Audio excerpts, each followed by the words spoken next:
একদিন এক শিকারী জঙ্গলে শিকার করতে বের হয়েছিল।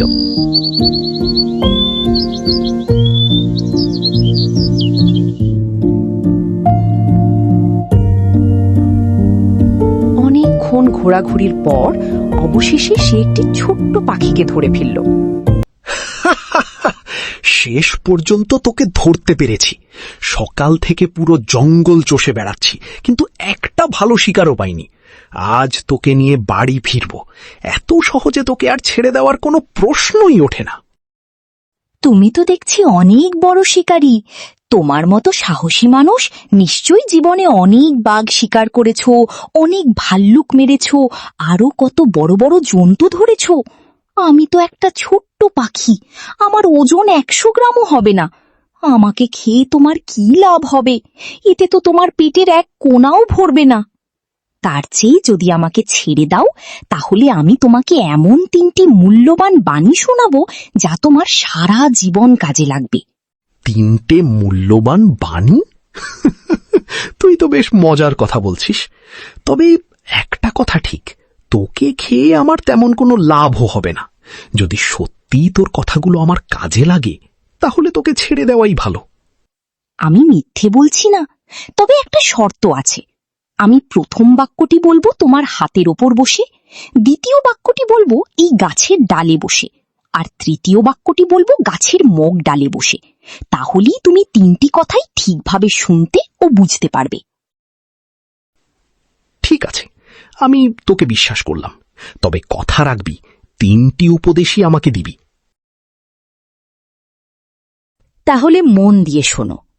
আমার প্রথম উপদেশ, কখনো অলীক কল্পনা করো না।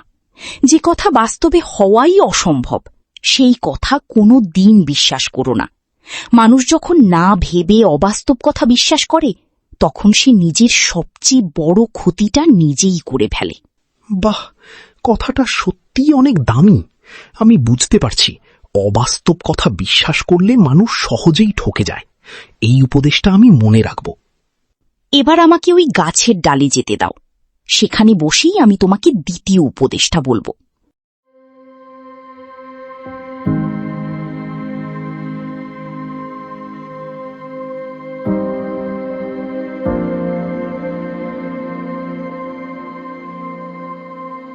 এবার দ্বিতীয় উপদেশটা শোনো।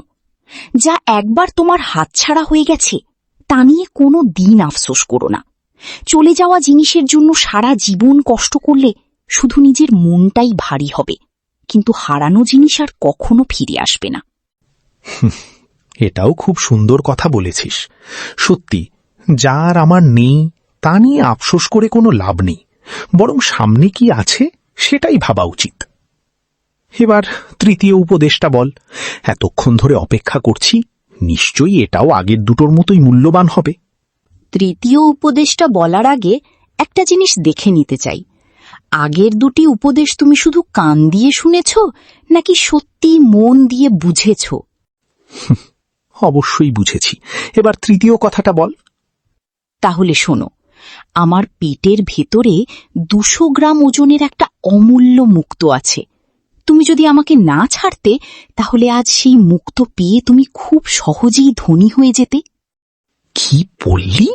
তোর পেটের ভিতরে 200 গ্রাম ওজনের একটা মুক্তো ছিল? আমি যদি তোকে না ছাড়তাম, তাহলে আজই ধনী হয়ে যেতাম। এত বড় সুযোগ আমি নিজের হাতে নষ্ট করে ফেললাম। না, তোকে আমি আবার ধরব। যেভাবেই হোক তোকে আবার আমার হাতে আসতেই হবে। কি হলো? একটু আগেই তো বলছিলে আমার 3টি উপদেশ মন দিয়ে শুনেছ। এখন এত তাড়াতাড়ি সব ভুলে গেলে? তুই যাই বলিস, আগে নিচে আয়। আমি তোকে আবার ধরব, তারপর সেই মুক্তোটা বের করব। একটু শান্ত হও। আগে আমার একটা প্রশ্নের উত্তর দাও। আমার পুরো শরীরের ওজনই তো 100 গ্রামেরও কম। তাহলে আমার পেটের ভেতরে 200 গ্রামের মুক্তো থাকবে কিভাবে? এত সহজ একটা কথাও কি তুমি বুঝতে পারলে না? আমি তো সেটা একবারও ভাবিনি। লোভে পড়ে মাথাই কাজ করছিল না।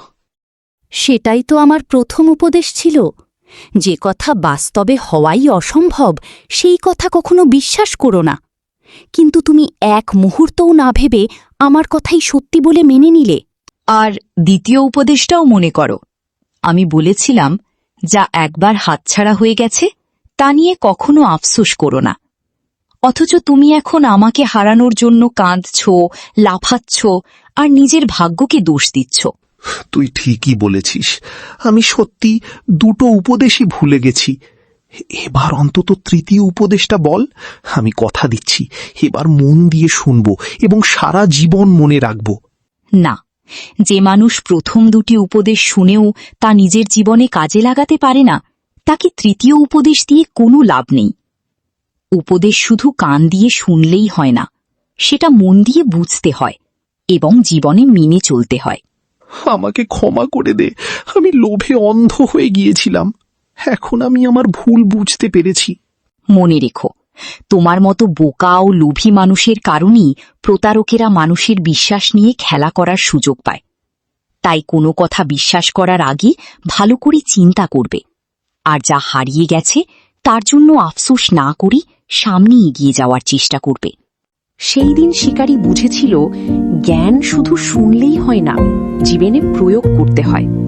আর লোভ ও অন্ধবিশ্বাস মানুষের সবচেয়ে বড় শত্রু।